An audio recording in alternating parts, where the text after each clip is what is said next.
Ce qui me donne le plaisir de vous dire quelques mots sur cette maison qui nous accueille. Qu'est-ce que c'est que la Maison internationale des associations et pourquoi nous travaillons ici? À l'origine, vous voyez un petit peu la configuration, c'était un journal qui s'appelait le journal La Suisse. Un journal très connu qui a fermé ses portes il y a à peu près 30 ans, je pense. Oh oui, il y a au moins 30 ans. Et ce local était disponible. Donc, plutôt que de le donner à des promoteurs immobiliers qui auraient fait beaucoup d'argent avec, l'État de Genève l'a donné pour une maison des associations, qui serait un lieu d'accueil pour les ONG, les associations. Donc, c'est notre maison, en fait. Et dans cette maison, vous avez une quarantaine d'ONG, d'associations, pas seulement de droits de l'homme, il y a d'enfance, de santé, d'éducation.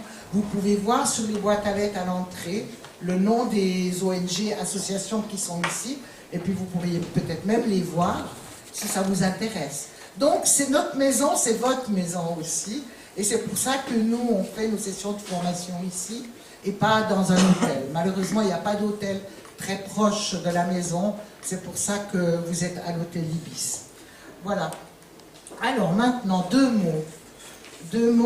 Je dois vous, au nom du président du CIFEDOP, je vous souhaite la bienvenue. Le président du CIFEDOP, M. Carlos Maruga, vous allez le voir lundi lors de la clôture. Il vient venir vous voir, également avec les autorités de Genève. Dans le passé, nous faisions une ouverture officielle. Et puis, cette année, on a décidé de changer. On va faire une clôture officielle avec les autorités. Et là, ça sera à la maison de l'accueil de la Genève internationale, près de l'ONU. Donc, je me dois quand même, au nom du président du CIFEDOP, de vous saluer chaleureusement, de vous dire aussi 2-3 mots sur le CIFEDOP, qui nous sommes. Vous avez vu sur Internet, vous n'avez peut-être pas vu le lien qu'il y a entre l'École Instruments de Paix, qui est l'ONG qui a fondé le CIFEDOP. Et pourquoi l'ONG, l'École Instruments de Paix, dont je vous parlerai samedi, lors que je vous présenterai la déclaration sur l'éducation et la formation dans le domaine des droits de l'homme, l'École Instruments de Paix a créé le CIFEDOP à la demande des enseignants qui souhaitaient avoir un centre pour eux, pour développer des méthodologies, pour développer du matériel pédagogique, pour enseigner dans les écoles. Parce qu'à l'origine, le centre de formation formait les enseignants du primaire, du secondaire, essentiellement à des méthodes pédagogiques. En 2006, le CIFEDOP a changé d'orientation pour se tourner plus vers la société civile, parce qu'en 2006, c'est passé la création du Conseil des droits de l'homme. Et depuis 2006, le Conseil des droits de l'homme a dans ses attributions la formation et l'éducation aux droits de l'homme, ce qu'il n'avait pas dans le passé.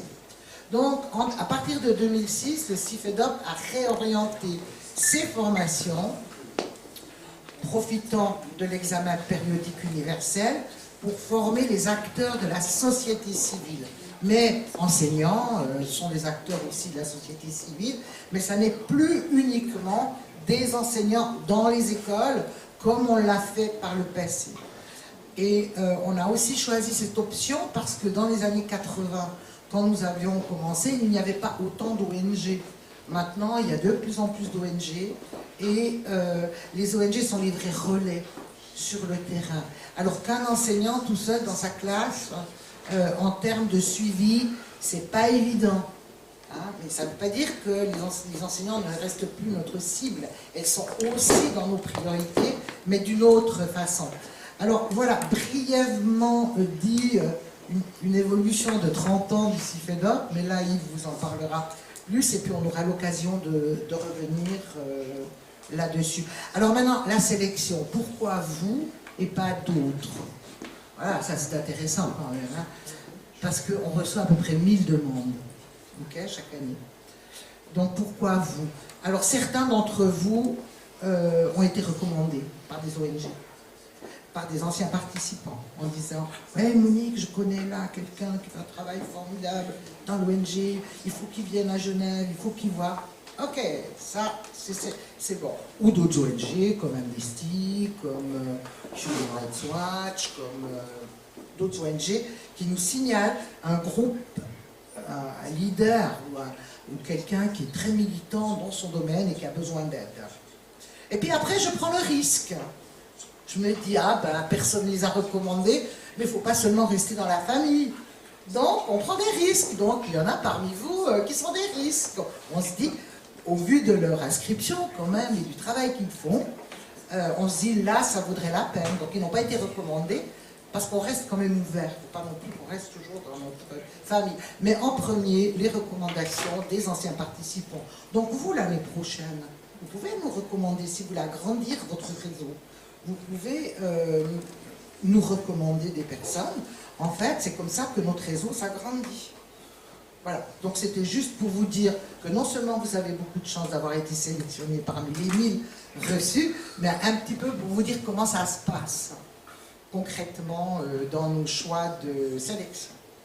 Bien, ben maintenant j'ai assez parlé, je vais donner la parole à Yves, qui je vous signale est le nouveau directeur du CIFEDOC de